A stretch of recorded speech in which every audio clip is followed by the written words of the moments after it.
Hello, good morning, good afternoon, depending on where you are connected. Uh, I welcome you to this third event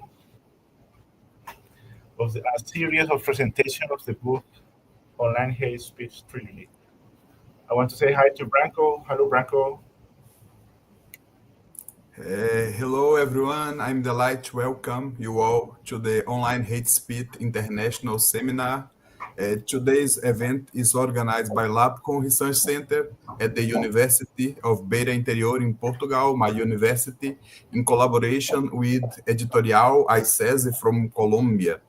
This seminar is part of a set of events promoting the Online Hate Speech Trilogy published this year.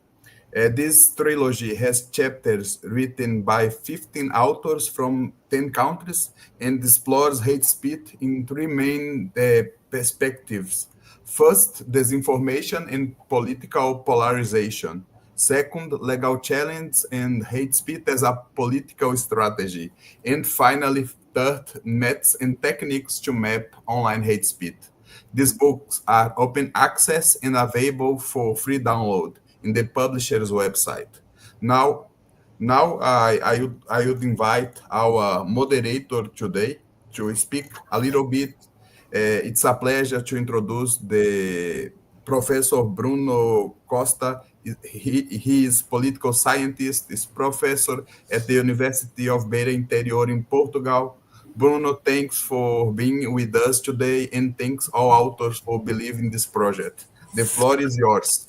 Thank you very much. Good morning, good afternoon, everyone. It's really a pleasure to be in this role, moderating this presentation and this interesting debate. We will have a series of talks and presentations, and I think that it's better to present each author before his or her talk instead of presenting all panels. So we can, of course, here have a small CV presentation and the main research areas of each author. So we will start with this panel with Professor Caitlin Ring Carson.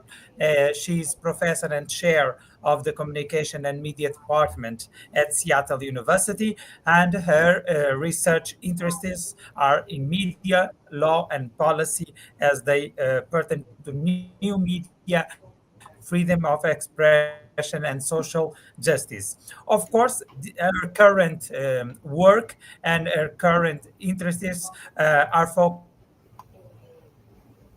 on hate speech. So we have here one of our in this area, mainly with the book Hate Speech that was published by MIT Press in 2021, and she's also part of the team that published The Law of Journalism and Mass Communication by Sach in 2023. Caitlin, thank you very much. You will have around 10, 12 minutes to this first presentation. The floor is yours. Great. Thank you so much. And again, just want to extend a thank you to everybody who's been involved with this book project. It's been such a pleasure to be part of so many scholars coming together. Am I able to do my slides? See if they'll... Wonderful. So I know we're talking about hate speech, and there are lots of different ways to define hate speech, and that can be part of what is a little bit tricky about it. So for purposes of today's conversation, I just want to kind of broadly define hate speech as speech that seeks to malign an individual based on their fixed identity characteristics. So things about themselves they can't control: race, gender, gender identity, nationality, ethnicity. Again, I know a lot of countries and organizations define it differently, so I just want to get kind of a basic understanding. The other thing I think it's good to establish at the outset of our conversation today is just this idea that despite a lot of efforts by social media companies, by governments, the problem of hate speech still persists on social media and arguably has gotten better in recent years, but is still incredibly problematic. This is a recent graph showing the removal of posts by Facebook or Meta. This one's Facebook. You can click through and see Instagram as well. You'll see here that we've had a downward trend. This quarter, or this most recent quarter, they removed or took action on about 7 million pieces of hate speech, which worldwide feels like, only a small portion of the content on the site. But we also know from whistleblowers like Frances Hogan, who testified here before the US Congress in 2021, that this is likely only a small percentage. And so I guess I just want to establish again that the problem of hate speech online is massive, and it has detrimental impacts. This chart you can see from the Anti-Defamation League really shows the way that hate speech fits into creating the conditions for discrimination, bias-motivated violence, and even genocide. We also know there's really interesting research coming out of the medical community about the physiological harm that hate speech can have when it's in our public sphere, especially on children, which I think is really something to note. And then again, obviously, the impacts on both individuals as well as society. And so again, just kind of setting up the problem. Now, I want to talk a little bit about what are different steps being taken in the law and policy space to try and regulate or address the problem of hate speech. And interestingly, international bodies, countries, and even local municipalities and the industry themselves are all taking kind of different approaches to regulation. So at the international level, you can kind of see here some of the basic tenets that the UN has. They've for decades required member states or encouraged member states to make illegal incitement to hatred, which often includes hate speech. They also obviously through Article 19 are very committed to this idea of free expression. So throughout this regulatory conversation, that's really the balance that we're talking about or trying to seek is how do we minimize hate speech online and particularly on social media while still acknowledging and recognizing the right to free expression, both of platforms and of individual users. So I draw your attention here to the UN Strategy and Plan of Action on Hate Speech from 2019. Really what's interesting here is they're calling for member states to engage in these educational initiatives and take efforts to limit hate speech, but doing it in a way that protects free expression. You'll see that the UN approach is really committed to aligning these efforts with basic human rights. And that really does mean for a lot of these member states, punishing or making illegal hate speech, but not holding the platforms accountable for what third parties or users do on their site. So oftentimes the concern is that if platforms are required to, for example, like in Germany, pay a fine or have some sort of consequence, then that'll limit free expression broadly. Again, you can see here kind of the different approaches from the European Council and the EU for many, many years have had directives in place about online hate speech and the efforts that it calls for to limit it. Again, though, one of the places I would flag here is while these edicts are pretty strong, they don't oftentimes include gender or gender identity. So certainly room for improvement there. Now, at the state level or country level, Germany is probably out front in front of everyone. Really, they're the ones who have kind of diverted from the primary approach, which is to, in most European countries,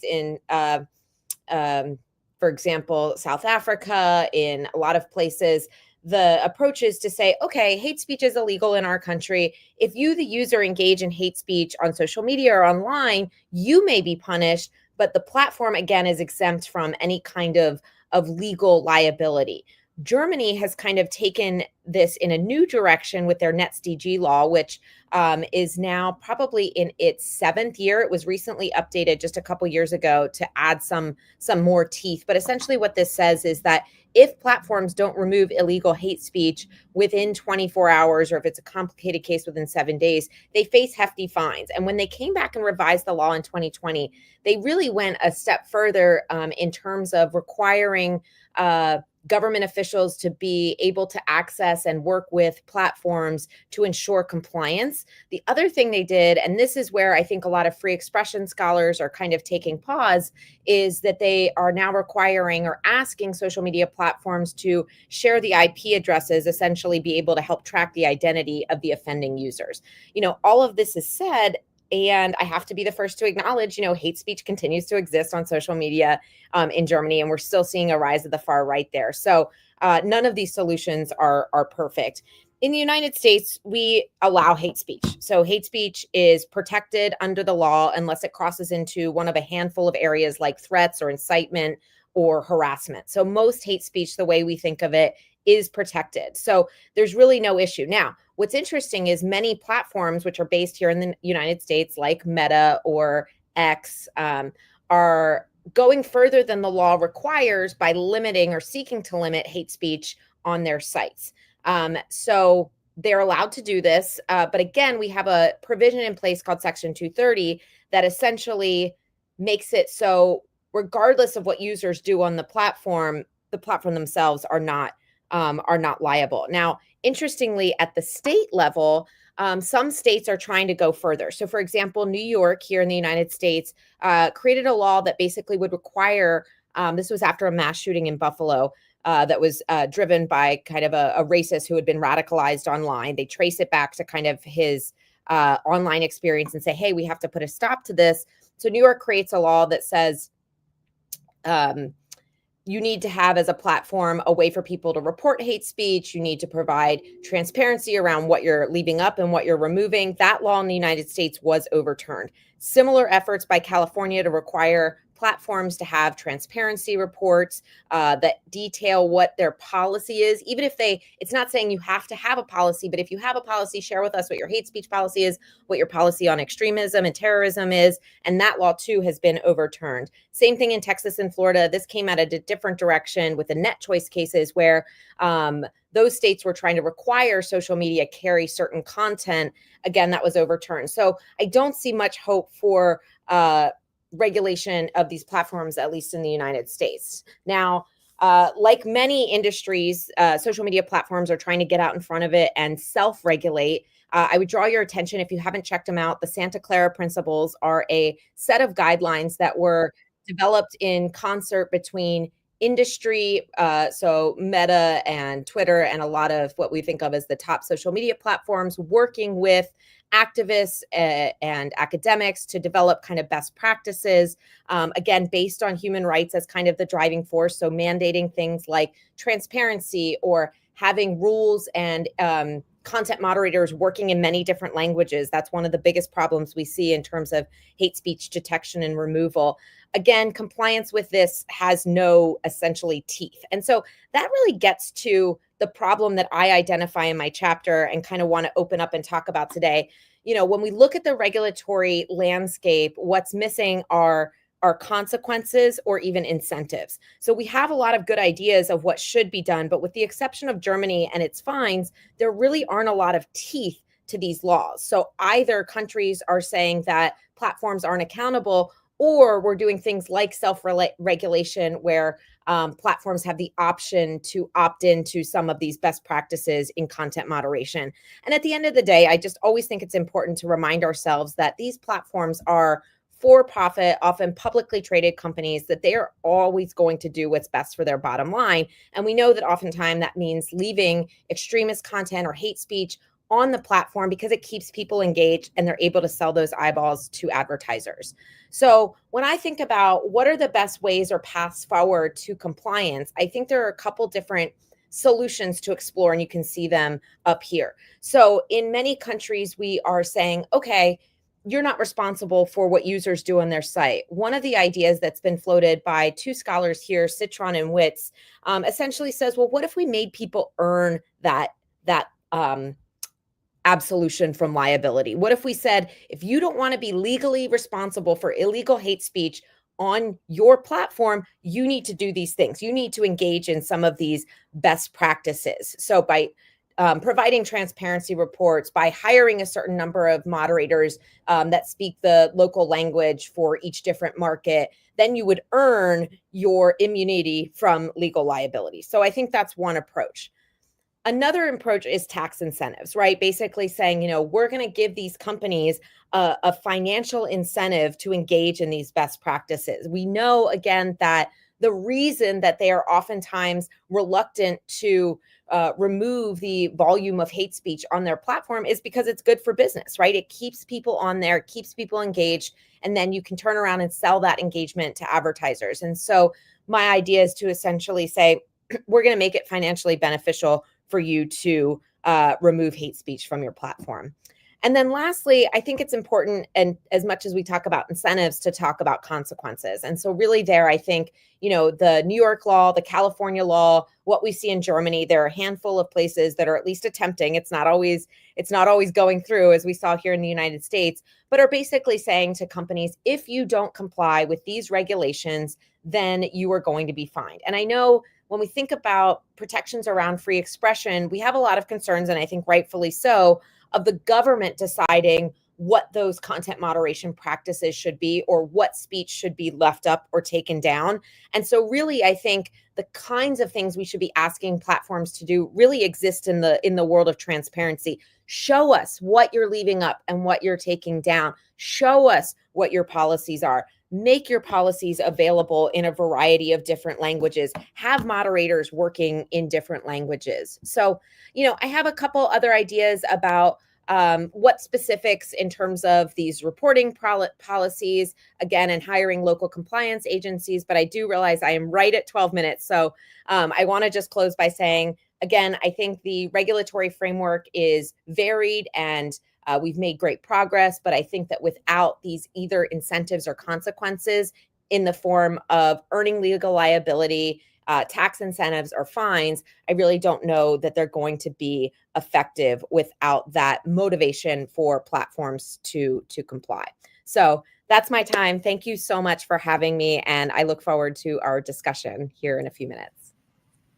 Thank you very much, Caitlin, for this puzzle, considering the clear existence of a problem and the continuous of the presence of hate speech in our reality, and how to deal with this international and national law, considering, of course, not only, as you mentioned, the incentives, but mainly probably the penalties associated to this behavior. I don't know, Caitlin, according to your time, if we can move forward to the other presentations. Absolutely. I let other folks know I just have class in about 1 hour, so looking forward to being here for that time. Thank you so much. Perfect. I will give you now the floor to Andre Obeler. He's an honorary associated in the law school at La Trobe University and CEO of the Online Hate Prevention Institute. He has served as an advisor to governments, companies, charities, and individuals, and is expert member of the Australian government delegation to the International Holocaust Remembrance Alliance and chairs of the IEEE's Global Public Policy Committee. He holds a PhD, and it's very interesting also, in computer science from Lancaster University and a law degree. So I give you the floor, and the title of the presentation, but mainly the title of the chapter is Trials and Challenge Measuring Online Hate. 12 minutes from this moment on. Thank you, Andre. Thank you. I'm just trying to work out how I get there we go, share screen. Let me just pull up the slides for you. There we go. Thank you very much. So my talk takes a slightly different approach. I've focused on the question of measurement. And without measurement, we can't really do anything in this space.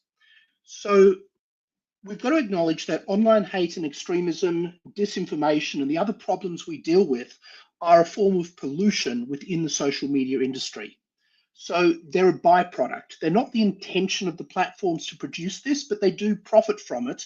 And they do, it does come as a consequence of the regular operation of the platforms, but it harms society. So the question is, how do we mitigate it? How do we get them to mitigate it?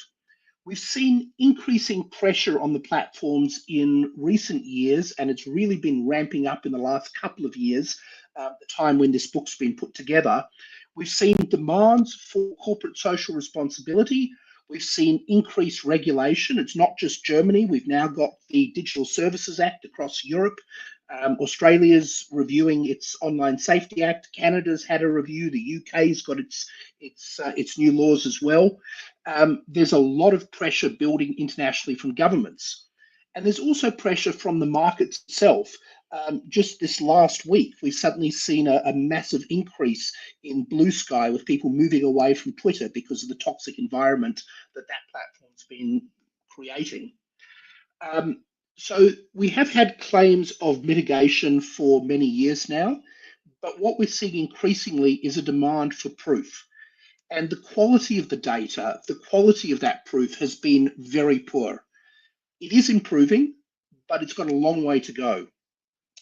Measurement allows for incremental improvement over time to become the norm. If we can measure it, we can benchmark it, and we can take whatever the norm is today and say that's the minimum standard. And over time, we can work to raise the standard. Some platforms, like TikTok, have been replacing the entire trust and safety team, moving away from humans towards AI. So the impact of approaches like that also need to be measured.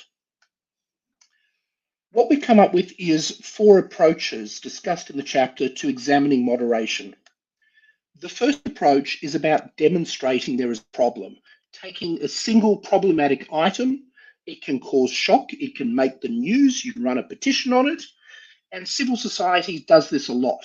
And it does it to draw attention to overlooked or critical incidents, to demonstrate examples and spot qualitative trends, to highlight online spaces where the problems are being incubated and growing, to expose people and groups that create the problem, to promote the removal of specific demonstrated items. And I have an example coming up that since I last presented on this topic and used that example, it's suddenly come down.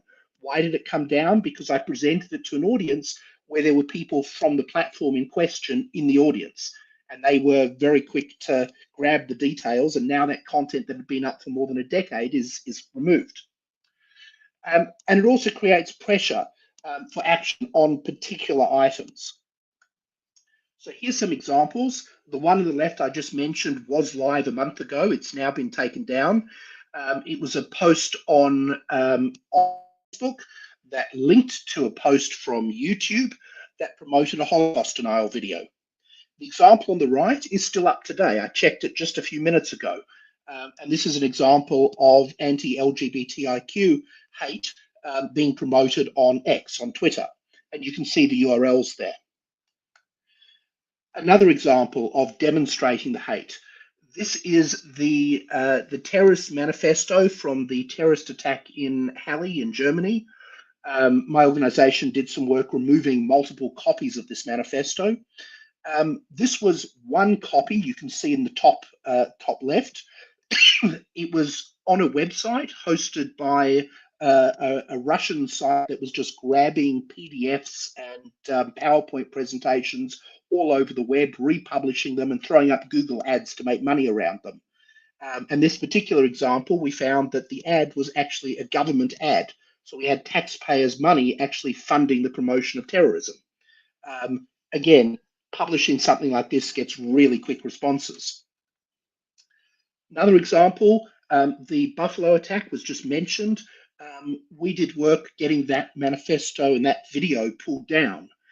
This is the details of the video. It took us about 13 hours to get it removed, and the longer it took, the more the distribution grew and grew and grew.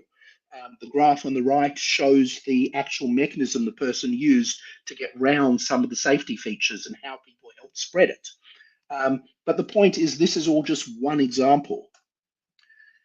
Moving beyond individual examples, okay, demonstrating hate, we move to summary data, counting the problems.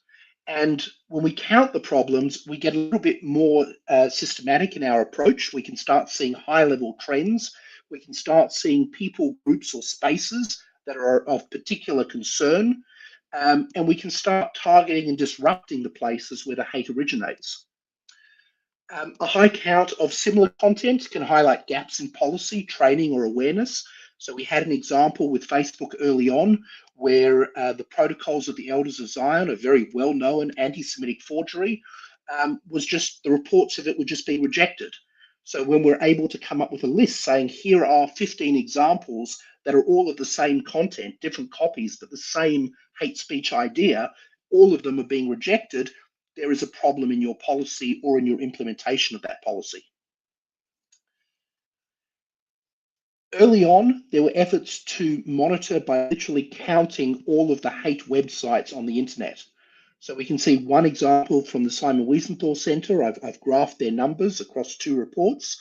And that was from the very early days of the internet, the first time there was a hate website published online, through to about 2009, when they literally stopped counting, because by 2009, it was impossible to cover the entire internet. The internet had grown enough that trying to keep a complete list of hate websites was pointless. Not only that, but what do you do with a site like a Facebook or a Google, a YouTube?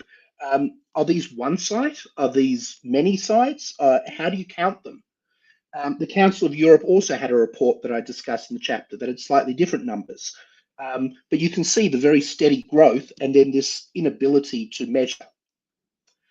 Approach 3 is to do with manually coding problems. And this requires experts to go in, collect data, and classify it. And this is really useful not only for seeing the nature of the hate, but it also becomes useful for actually training AI.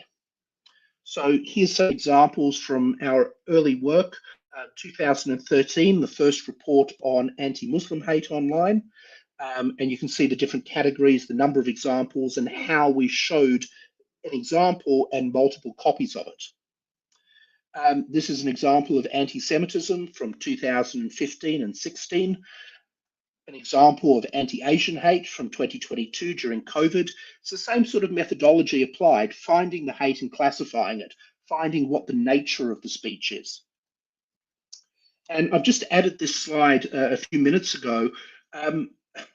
Transparency it's questionable if it's actually getting better, and if the AI systems are getting better. What you can see on the left is the level of anti-Semitism using our particular methodology before the October 7 terrorist attack. And then you can see in the, it's from October through to February, you can see the rise after October 7. And you can see it platform by platform. And it was absolutely huge. Okay, just this is a sample of how much hate we would collect in an 8-hour collection session using our methodology. This rise was not shown at all on Facebook's transparency report. And we do work with Meta. We asked them why. And the reason is that a lot of the hate speech was taken down under other rules. It was taken down under dangerous organizations and individuals, for example. So it never even made the statistics for hate speech. I will point out LinkedIn there also, we weren't collecting data before October 7. So it's not that it's zero, it's just that we don't have a data point there. The right shows 4 different flavors of anti-Semitism and what percent of all of the data that was collected fell within these categories. And you can see the last one is up till very recently. You can actually see that the nature of traditional anti-Semitism, Jews killed Jesus, claims of blood libel, conspiracy theories, that content is now getting up towards 90% of all of the anti-Semitism. So whatever else it does, it's also gratuitously throwing in that traditional anti-Semitism, which should be really easy to identify. So we have a problem that's actually increasing at the moment. This is our methodology. I don't really have time to go into it now, but it involves collecting data in a 1-hour cycle, finding one item, and then doing a snowballing effect. Approach 4 is modeling, and modeling can be done either using artificial intelligence models, or it could be done using queries and algorithms to try and find the data. The problem with modeling here is it starts by excluding a lot of data. You have to make assumptions of what you're looking for. And that's the problem we have as more and more of this work shifts to AI, that it can't keep track of what's been done in, what's new, what's emerging. You can only find what it's already seen in the past. So, we need to have a mixed model that involves both humans taking decisions and AI to deal with the things that can be readily identified by AI. I am going to run out of time, but I will mention very quickly 5 approaches to measurement that we look at. using experts to code. You've got different approaches for measuring intercoder agreement. That's important, that it's not just one person's opinion, and you can measure that level of agreement. Confusion matrices that can show how many items were true positives, how many were true negatives, how many were false negatives, how many were false positives. Those are really useful for assessing both people that have been run on a test set of data to see how accurate they are, for example, moderation staff in companies, and also your AI algorithms, your models. Precision and recall, these are often used, but not always used correctly. And I note in particular that for a number of years now, Facebook's measure of precision that they put in their transparency report isn't the real measure. They're measuring based on the number of views content gets. So every post by a celebrity, every post that goes viral dilutes the amount of hate that they claim exists. And they have been called out for that in studies that they have actually funded, and they haven't changed it. So we do have a problem that sometimes what's claimed as the measurement isn't actually an apples and apples comparison. Recall often gets forgotten. Precision is the number of items you said were hate speech that actually were. Recall is the number of hate speech items that were out there. What percent of them did you actually find? And you can get really good precision with really poor recall, which doesn't really help anybody. F-score is the heuristic mean between the two of them. And the thing people forget is the F-score equation people tend to use is the one at the bottom, which is specifically the F1 metric. The actual F-score is the first equation, and it doesn't have to be 1. So you can weight it more towards precision or more towards recall. And there's reasons for doing this. So if you were queuing items for human review, you might be far more concerned about getting good recall, making sure you don't miss things. And if you're wrong half the time, that's fine if all you're doing is queuing for human review. On the other hand, if you're allowing an algorithm to censor speech, to remove content, you might want to have really high precision, and that might mean accepting that you miss a lot of stuff. So implications, as more measurement does occur, standards will tighten, platforms will need to do more to meet the standard. There will be more downwards pressure on moderators. And that doesn't just mean platform moderators, it means moderators running large groups on social media. So for example, mainstream media organizations to have their own moderation staff. Measuring the effectiveness of moderators, both human and AI, is going to become more important to satisfy the public, the regulators, and indeed insurers. And human creativity means AI alone cannot be the solution. Thank you. Much, Andrew. We will have here some questions and some nice remarks considering this way to measure precisely online hate in a comparative way in our part of the debate. I think that now we will have Professor Nossa Owens-Ibi. I hope that the pronunciation was okay. Is a professor of communication, media, and development in Caleb University, Lagos, Nigeria, and he has published in several scholarly journals, both local and internationally.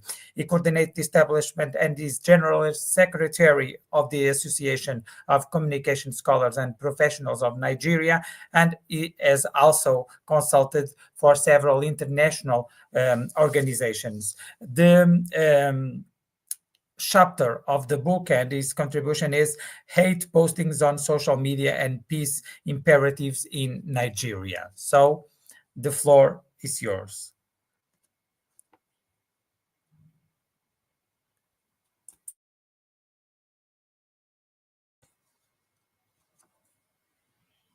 I don't know, Branco, if Professor Nossa Owens-Ibi is online at this.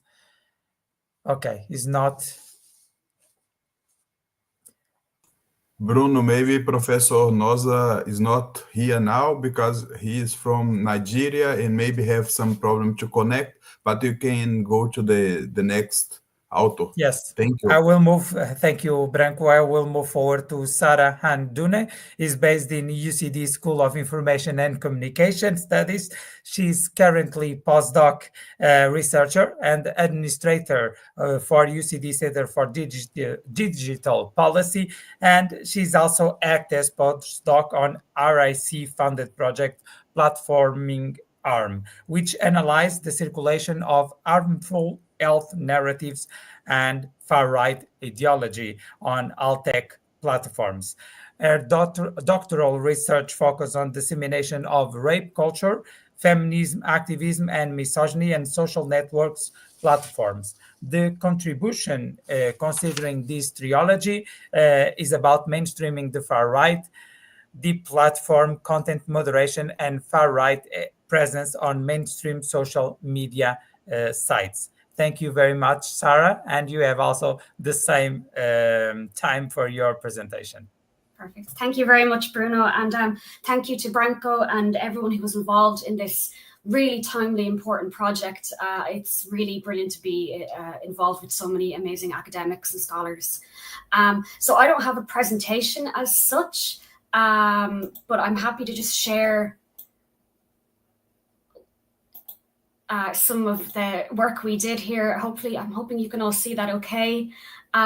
So this is kind of the overall connective map that we developed from the Platforming Harm project. And just to give a bit of an outline, Platforming Harm began, it was an IRC funded project, Irish Research Council funded project that began in 2021 with the indication that there was a lot of disinformation and harmful narratives being spread, particularly around COVID-19.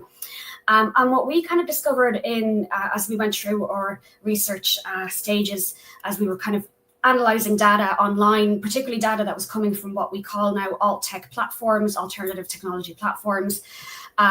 What we found was that a lot of this disinformation and a lot of these harmful narratives developed further into kind of what was very clearly far-right political themes and ideologies. So we developed further to kind of examine and analyze themes around gender, anti-gender, anti-LGBTQ, anti-feminism, etc., and themes around migration, so xenophobia, anti-immigration narratives, Great Replacement period, etc. And all these kind of narratives tended to overlap quite a bit when we were analyzing the research. We were seeing how there was kind of like a bit of a downward spiral, if you will, that was emerging within these online platforms and channels, particularly these alt-tech channels.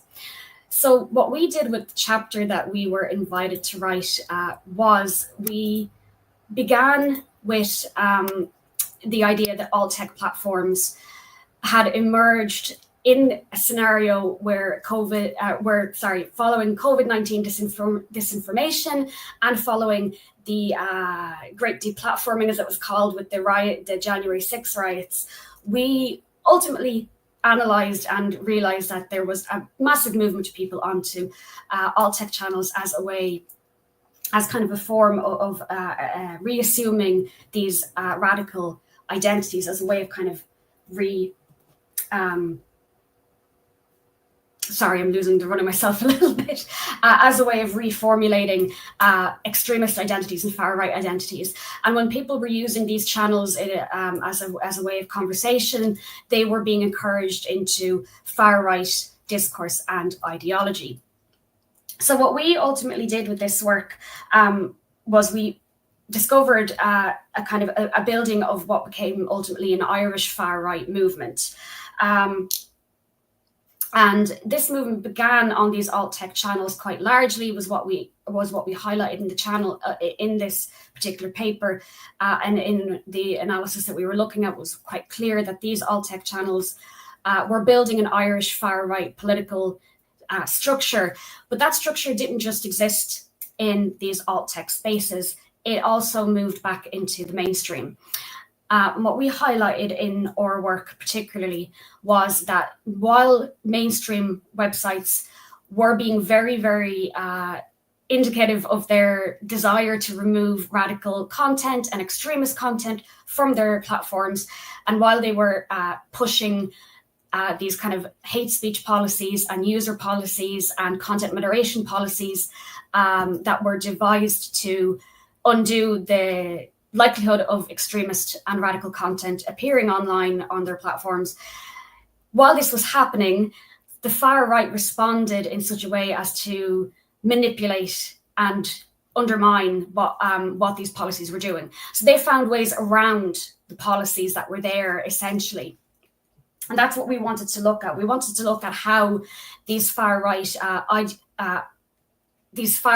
of influencers, I suppose, or these far right ideologues were able to reestablish themselves into these mainstream spaces by manipulating and kind of maneuvering around hate speech policies, by taking the language of hate speech policies and reapplying it so that they were able to say, well, we haven't actually engaged in hate speech, even when they ultimately have, even when they are being explicitly anti-LGBTQ, for example, which is where our paper focuses. So we used, in our work, we concentrated on one individual, and I will show briefly here, I'll just show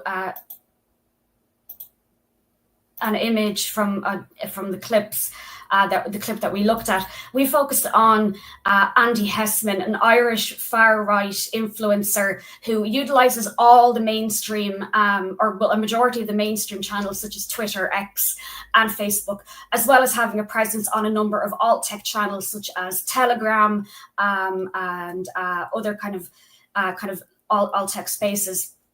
So Hessman, in particular, has a very nationalist point of view and is very involved in anti-LGBTQ resources, library protests. By this, I mean the protests that I'm sure many of us are familiar with that kind of were popularized in America around libraries as well and around bookshops.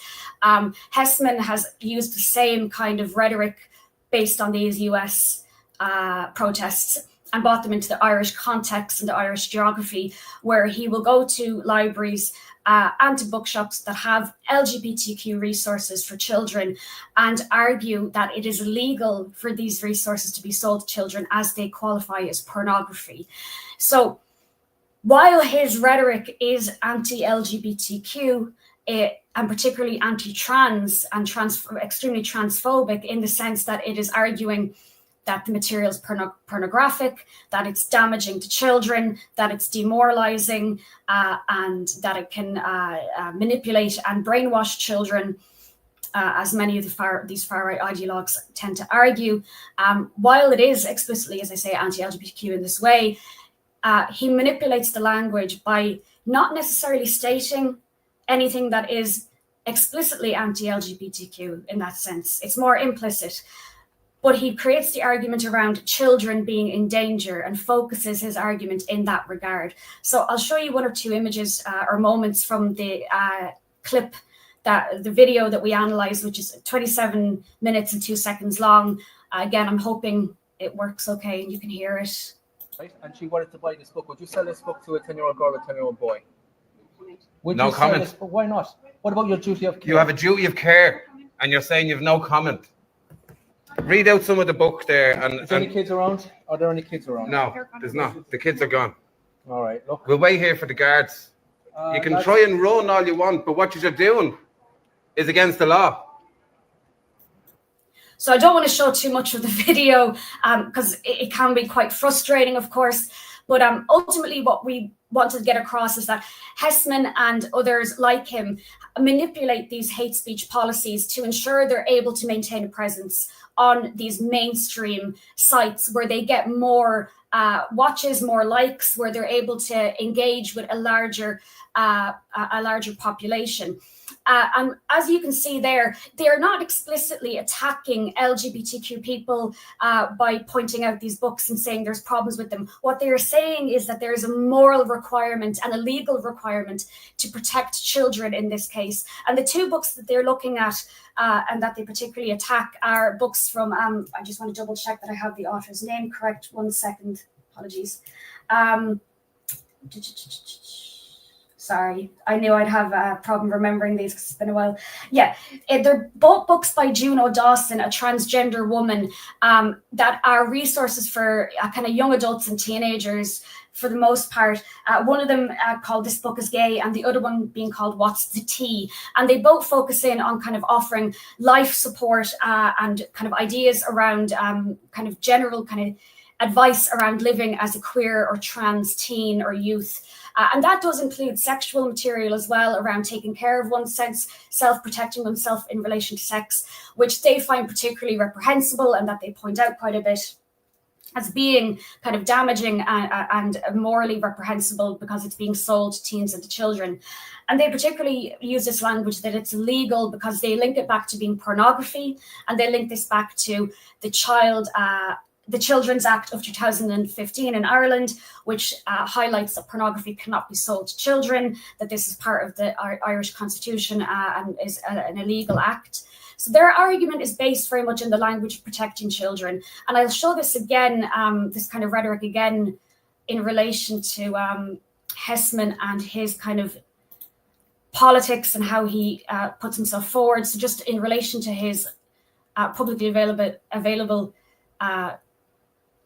Facebook page, you can see here the image that he uses of this kind of this championing of manhood that seeks to, as the hoodie shows, protect childhood. And in a similar way, when they're protesting at these libraries, and in this case as well, a lot of the people there wear T-shirts and hoodies that have this kind of statement which says education, not indoctrination. So they come back to this kind of well of far right ideology, which argues that children in particular are under threat of being indoctrinated into homosexuality, into queerness, into transness, while this material is kind of being forced on them. So ultimately, what we wanted to argue and highlight with this work are the ways in which these kind of hate speech policies need to acquire more robust language and recognition of how and a recognition of how far right actors are able to manipulate and maneuver around what they currently have as these hate speech policies, that they're able to reiterate them to suit their needs and their agenda to a certain extent. And I'm kind of just running out of time, so I will leave it up there because I feel like I've gotten across what we were aiming to achieve with this particular chapter. Looking forward to any discussion or questions that come forward out of this as well. Thank you very much. And indeed for the connection between your work, your chapter, and several concepts and policies that we study, mainly this idea of education and citizenship, discipline or curricular unity in schools, and what kind of materials should be included in these state policies behind the right to educate of parents. This is a very interesting debate considering your presentation. I will give now the floor to any comment, any question directly to the three authors. I have the information that Professor Shabir Hussain is also not here, considering the connection in Pakistan. So if this is right, we will move forward to the global discussion, considering these three presentations. I don't know if someone in the audience or if some of our authors would like to make a specific comment or question to the others authors.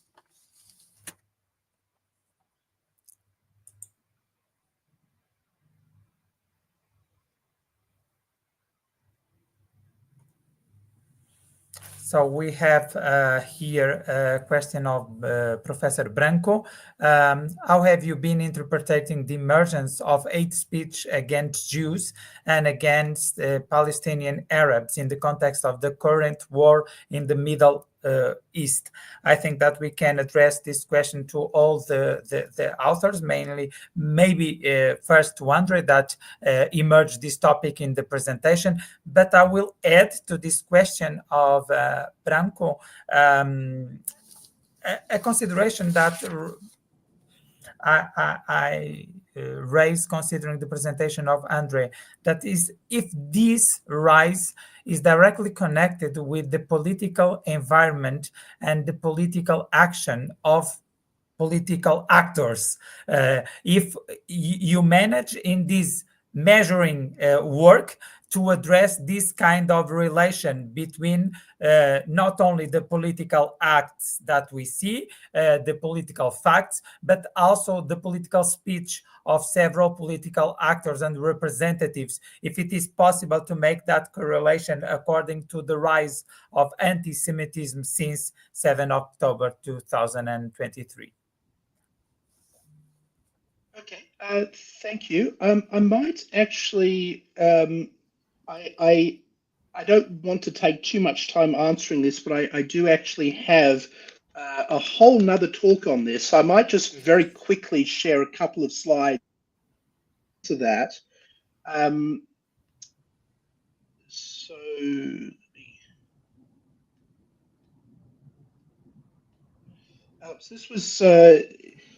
this was our process for this. So I met in the European Parliament with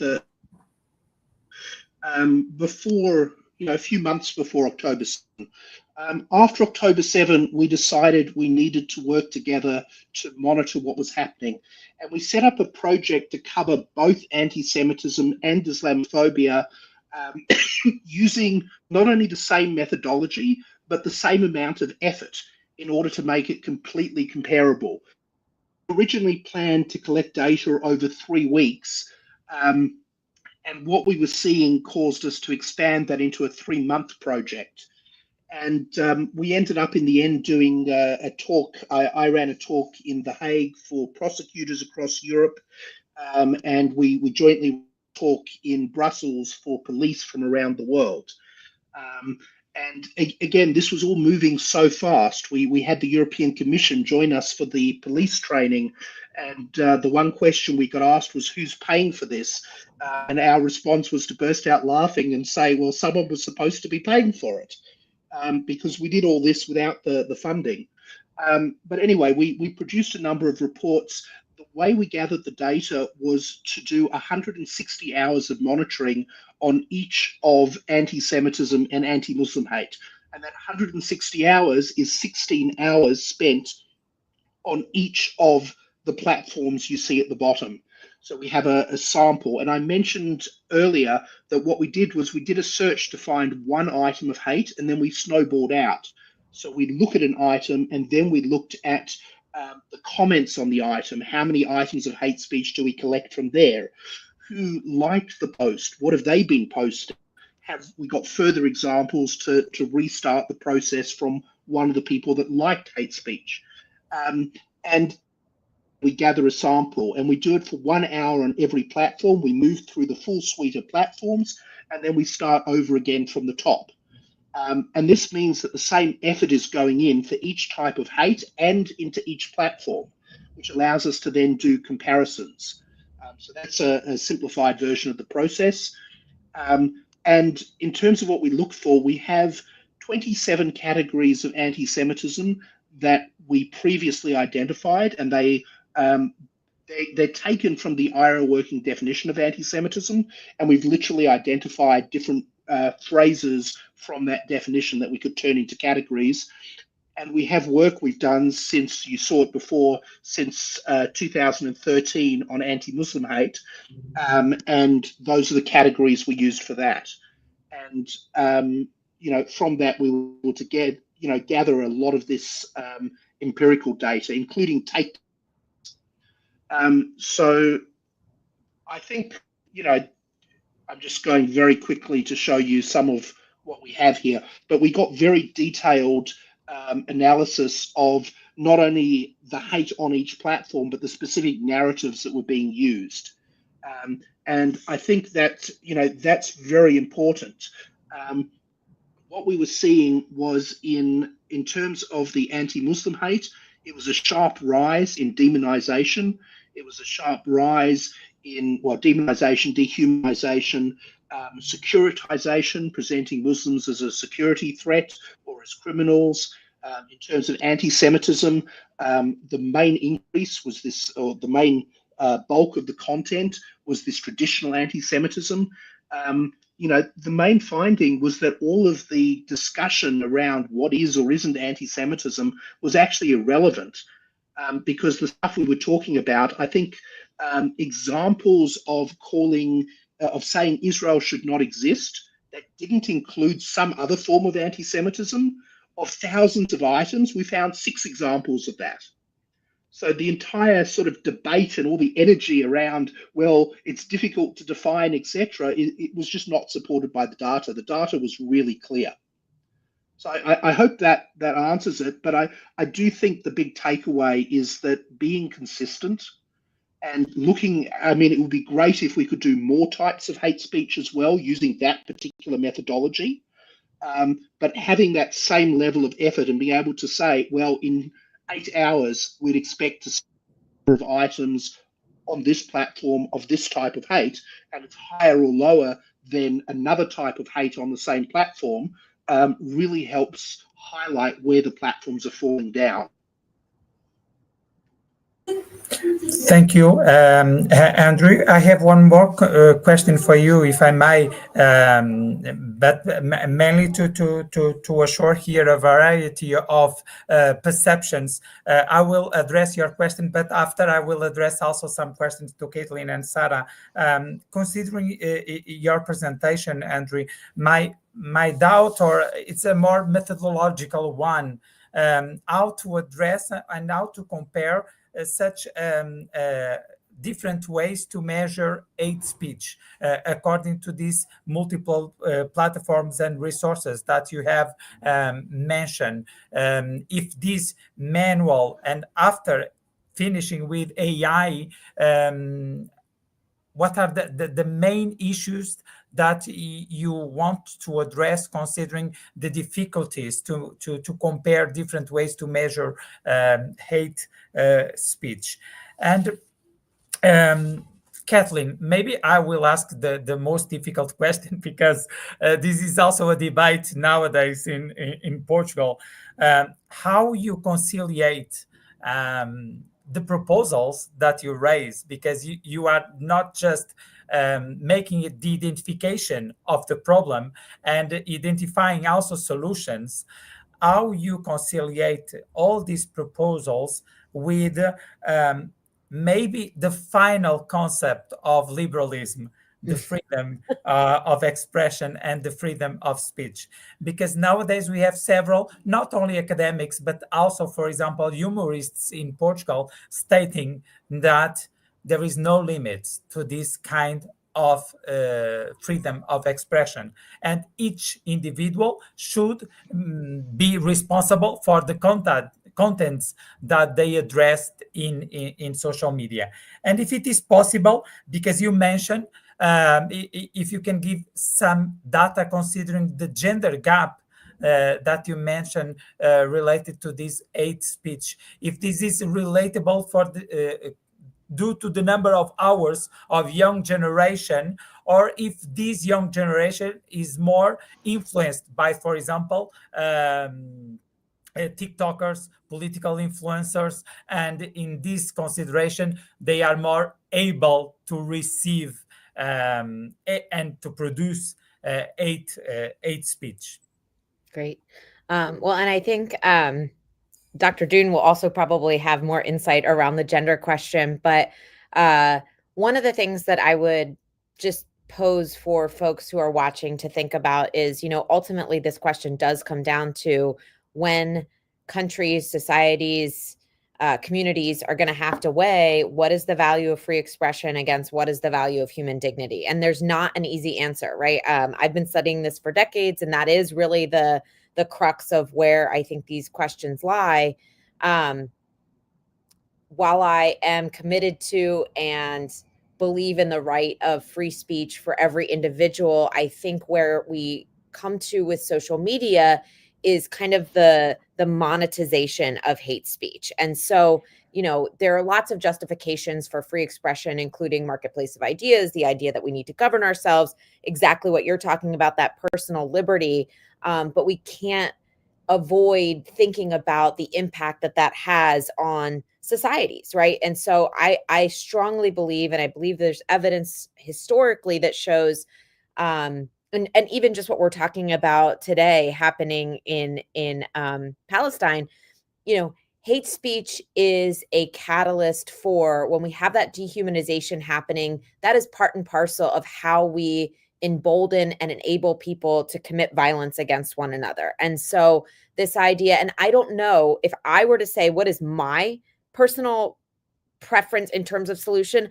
I don't necessarily know that it is laws by governments that are criminal, right? That the government is bringing charges against individuals for hate speech. I personally would be in favor of civil penalties. So much like in the United States, for example, we have laws against libel, where if you say something that is untrue that damages my reputation, I can sue you. I think that's really, and that's something I want to give credit to a scholar called Richard Delgado, that he's been arguing this for years. I really think that that's a place where we can remove the government from making decisions, because, and someone, I think Adolfo in the chat was talking about kind of the role of leaders in emboldening people to, and obviously we just reelected Trump, much to my dismay. And so, I do think that there is a danger when we talk about federal or government hate speech regulations, that they will be misused and abused by people in power to silence political dissent. And that's certainly not what I would be in favor of. And so I really think, to me, the best way to balance those questions around protecting people's dignity, but also their free expression, and avoiding, a government where they're able to kind of point to things that we would not, as scholars of hate speech, say that really meets the definition, where they, are misconstruing political dissent as hate speech, is those civil penalties. So that's something I really am excited by, and wish that states would consider. The other thing, I think this transparency question, I think, is a reasonable one. So having some accountability. It's not the government saying do this or don't do this. It's saying, what are you doing? Right. So I think about, like, food labels are an interesting example. I know some governments say you can or can't have this kind of chemical in your food, right? The United States is well known for having, some awful things in our food. The idea behind this would just be to say, I'm not telling you what chemicals you can have in your food, or I'm not telling you what you can have on social media or what policies you have to have. All I'm saying is be transparent. Tell us what you have and what you don't have. Tell us what you're leaving up and taking down. To Andre's point, measure what this is and give us some really accurate data, because at least what we're hearing from inside these platforms is the forward-facing transparency reports are just not always accurate. And so that's kind of where I stand. Again, the gender question, I would probably pivot to Dr. Dune and ask kind of what they, or their research has indicated about these discrepancies, because I do think there is sometimes an impression that hate speech that is gendered is not the same or as impactful as hate speech that deals with race, ethnicity, etc. And I think all of them create conditions for violence against the people targeted. So I want to pass to Dr. Dune. Thank you, Kathleen. I will add just also two questions to Dr. Sarah, considering her presentation. One, I think it's the easiest one, but I will still ask. According to your presentation, can we consider that these new political influencers are the new far-right ideologues? They are promoting precisely a theoretical or a society, a vision of the society nowadays.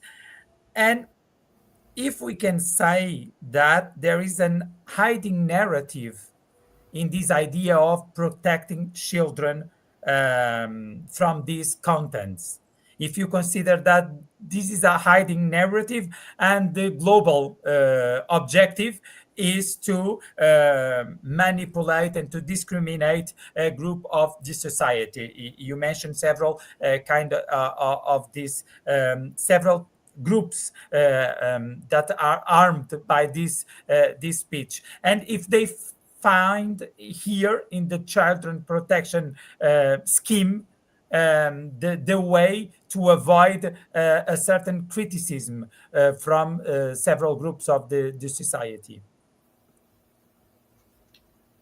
Yeah, sorry, I'm just jotting down those notes to make sure I come back to it. Okay, so first, coming back to what Caitlin was saying, I think you're very right around this question of free speech and freedom of expression online. It's super important that we don't limit people's abilities to express opinion, express ideas. And that's like, there's often a charge made by the far right in particular that liberals, scholars, etc., are trying to take away that right. But what I always come back to is that you have the right to say what you'd like to say, but you also have the right to be held accountable for what you say. And if what you say is damaging and harmful to a certain group based on their lived characteristics, experiences, etc., then yes, you do have a right to be judged for that. So I think there's a willingness to forget the fact that this accountability does often come after the fact that you've had your freedom of speech, you've had a chance to use this speech, but how you've used it has not been fair or in any way kind of lining up with any kind of declaration of human rights or anything along these lines, if we're trying to think about it more kind of leaning towards more legal terminology, I suppose. In terms of gender as well, I think this is a really important conversation, yes, because we often talk about the idea of, like, we use such different language when we're talking about different aspects of online harm and hate speech. So we use like cyberbullying, we use online misogyny, we use online racism. So we divide it all up into what ultimately is different forms of hate speech against certain minority groups or groups that are rendered more vulnerable. And I do think that when we look at the statistics globally, and I say globally because I've looked at numerous different bodies that have released statistics around gendered violence online and violence against women online and online misogyny or whatever it is they're calling it. But the statistics often come back that like at least 3/4 of women will have seen or witnessed violence against another woman online. So they will have been witnesses to that, and at least 1/4 tend to be actually personally harmed or abused online or harassed online, whatever kind of language we want to use, because again, that language does tend to change quite a bit, and it does create these kind of divisions, because we forget that when we're talking about online misogyny and when we're using that kind of language around the kind of harassment of women online, we are referring to hate speech. So we tend to differentiate that, and that language, that division can be quite problematic because we fail to see the significance of, well, actually, yes, this is really problematic, and we need to actually really engage with it a bit better and think about the language that we use when we're talking about these issues a bit more. In relation to your question, Bruno, I think this is a really important point, actually, and I think you're really, you're after hitting on it really well, that there's kind of like a hidden reason for utilizing children. And this is something I've been kind of building into an argument and I'm hoping to publish on eventually. But I do think there is definitely a purposeful use of children as symbols by the far right, because very few people can argue against the desire to want to protect children. Very few of us can argue that we don't want to do everything that's possible to make sure children are in no way harmed, that they are in no way manipulated or, having access to material that is too adult or too sexual or whatever it is that they're arguing at the time. The problem here is that the far right is manipulating that very knowledge, that very awareness, and they're kind of pulling, I suppose, in a sense, they're pulling on our heartstrings with regard to the desire to protect childhood innocence and children's lives and their experiences. And so they're able to do that in a very particular way with this manipulation of online hate speech policies, and kind of double up that manipulation tactic by utilizing children as this kind of symbol, this kind of empty signifier. Again, because one of the big problems for me, and this is present in the article as well a little bit, is the fact that in the chapter, I should say, sorry, there's a complete emptiness around the reality of there being children who are queer, trans, gay, lesbian, bisexual, pansexual, asexual, whatever it is that they identify as and feel that they are, believe that they are, and want to learn about, that those resources are super important for those children, for protecting them and helping them and making them feel seen and known in our society. So there's a real emptiness around that particular issue as well, and just a willingness to ignore the need to protect those children also. So that's why I would say it's very much an empty signifier, the way they utilize the children as symbol in their rhetoric. Hope that answers the questions in some form, and I hope I didn't take up too much time either. No, thank you very much. Before passing the word to Andre, I will ask maybe a question to all of you, because considering not only the different chapters and books of this trilogy of hate speech, we mainly focus on politics. And my global or my general question is this a political mainly issue, dealing with the position of political parties, political organizations, political representatives, or we should mainly focus the debate on other civil society groups? I know that we can say that politics is everything that goes around the functioning of the society, so everything could be a political issue, but are we probably restricting the analysis to this political domain, avoiding a more global responsibility or accountability of other civil society organizations? This is for all the authors. And I pass the floor to Andre in this moment. Thank you. Thank you very much. Just your question there, I think we need to recognize the nature of social media. Okay, it's a social platform, but not everybody's equal. It's a platform that finds and amplifies voices that are going to get attention, get reactions. What we're seeing in the political sphere is a rise of popularism, okay, far-right popularism in particular. These two go together very, very well. Okay, a political system based on claiming that the state is failing you, the mainstream parties are failing you, everyone except me is failing you is the argument we see from the politicians. And they push that through social media, which takes people and their concerns and their disillusion with things and says, I will fix it for you. There's no policy behind it. It becomes a cult of personality. And social media is built for this. So I think there is a strong link, but also a link that social media works through communities of influence. So there are those that use it as a tool who are trying to build pressure on politicians, even mainstream politicians, by just being very loud and present. So yeah, I think there is a link. I was just commenting to the other panelists. I'm on holiday at the moment. My hotel happened to host a talk by the New Zealand Free Speech Union last night. So I felt obliged to go along as it was a public meeting and it was right there.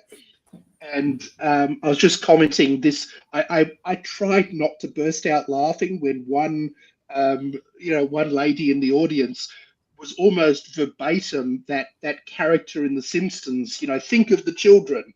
It was almost verbatim. And I was just trying, because they were quite sincere, but I was trying not to burst out laughing. But the speaker themselves had this screensaver that every few minutes it would pop up and it was a picture of them and like their less than 1-year-old child. And if you're giving a presentation, you don't put a screensaver on to go up every 2 minutes. So I'm pretty sure, again, this was a deliberate use going back to Dr. Jin, it's the use of children, and it was made explicit. A lot of it was the anti-LGBTIQ plus hate that they were promoting there, combined with this, and it was done very subtly. There was nothing or very little that I could say you'd actually be able to overtly say was hate speech, but the message was clear. The dog whistles were there.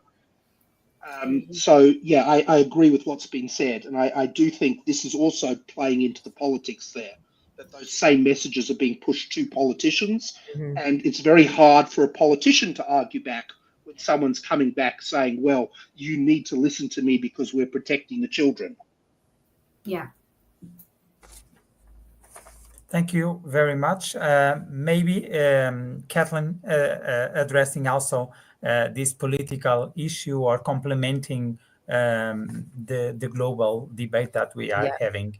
Yeah, I agree with everything Andre and Sarah have been saying. I think it's interesting, as a media studies scholar, I am quick to want to think about the role of education and media literacy in terms of solutions. And so I think, as we've talked a lot today, and I know I talk personally about kind of law and policy as a place to address this. I don't know that that's actually where change comes from, that it really is likely to come from increased media literacy, increased education.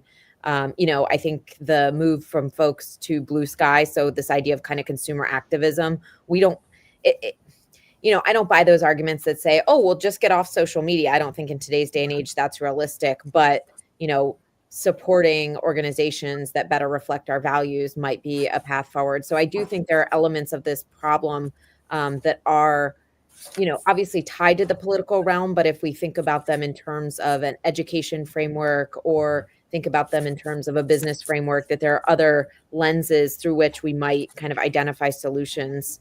I guess the other thing I would say, and I do have to run off to class, and so I would leave it with this. I do think that while we talk about online hate speech as very much a political, societal, cultural problem, I think the experience of it, as we all know, is very, very personal. And so the impacts and the influence, again, it's easy to, especially as scholars, look at these big pictures.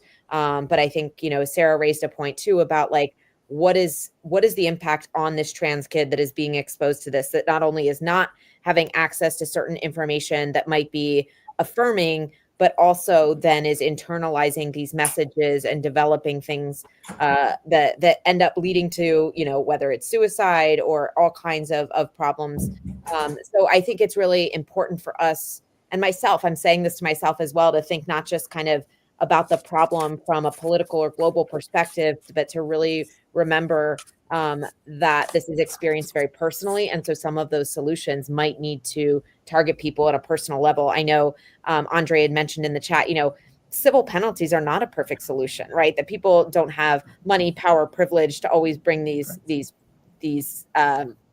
cases forward. And so there aren't easy answers. And I think it's just really been heartening. I will say this, and then I do have to hop off, but it's just so heartening to see all these different people from all these different parts of the globe working in different ways to acknowledge and identify what's happening and then to explore solutions.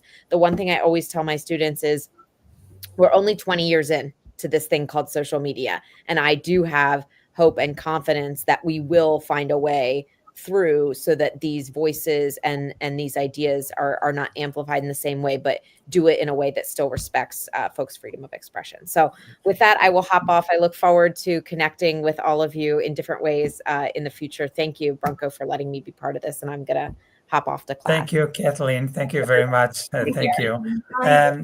I will give the floor to Sarah for the final remarks, considering any other comment related to these last interventions.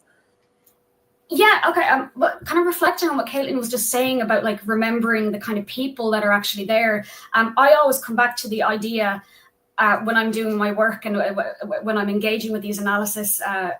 And it's something that kind of is a big part of my own personal thesis or my own personal work ethic. The personal is political. you can turn that around as well. The political is personal. These are real life experiences that do happen to people. The hate speech can encourage people to act in violent and dangerous ways against vulnerable groups, and it can also undermine the actual lived experience of these people who are having to engage with it and see it and live the kind of end results of it. And I come back to what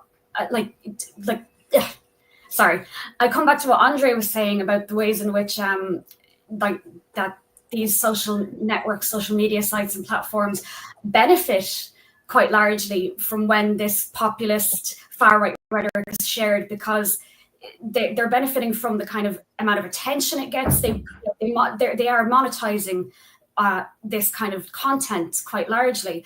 And currently in Ireland, in the last year, we have set up, I say we, but the Irish government has set up a Commission Naman, which is a commission that works to actually ensure transparency by different social media platforms that operate within the country, and also that forces them to remove dangerous radical content that could qualify in some cases as hate speech, or risk being fined. So there are kind of growing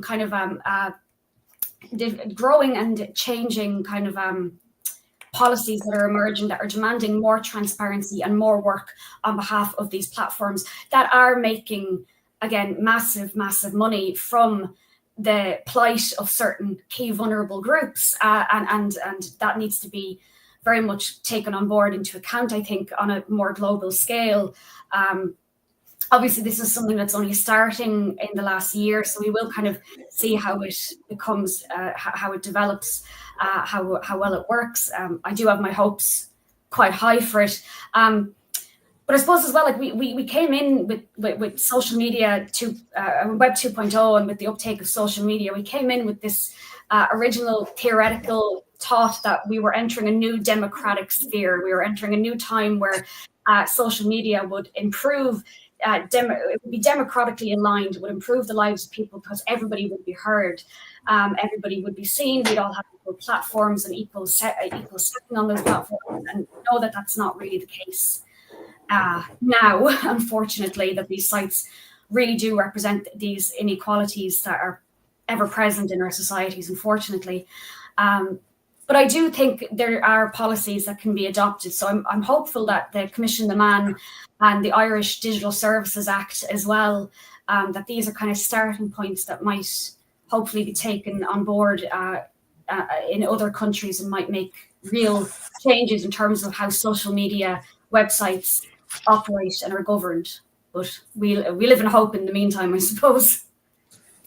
Thank you very much, Sarah. Thank you all for this amazing discussion and amazing also debate, considering these topics. And I'm quite excited because also reading the comments on the chat, several proposals, several steps forward to these three events, and also considering the numbers of downloads of this trilogy. This clearly is the topic that we should keep in mind, considering social networks, political science, communication, and the protection of these groups that are armed and are attacked in a daily basis by these far-right movements. I will give you the floor, Branko, to finish the session. Thank you very much. Thanks, Bruno, for the moderation, for your moderation. Thanks for accepting our invitation. Also like to say thanks for all our authors and today's speakers for believing this project. It's a very big project, and it's only possible because we believe in it. As we know, hate speech is a complex issue that manifests itself in many different social contexts. With the very fast development of digital technologies, particularly social media platforms, understanding and combating hate speech has become even more challenging. This seminar today is part of a set of events promoting the Online Hate Speech Trilogy, published this year by LabCon Research Center at the University of Beira Interior in Portugal. It's my university, it's the University of Professor Bruno, and also this trilogy is in collaboration with Editorial Universidade Icesi from Colombia. For today, I think is enough. Thanks for everybody to be here with us. See you next year. Thank you. Thank you. Bye. Bye. Thank you so much. Bye now.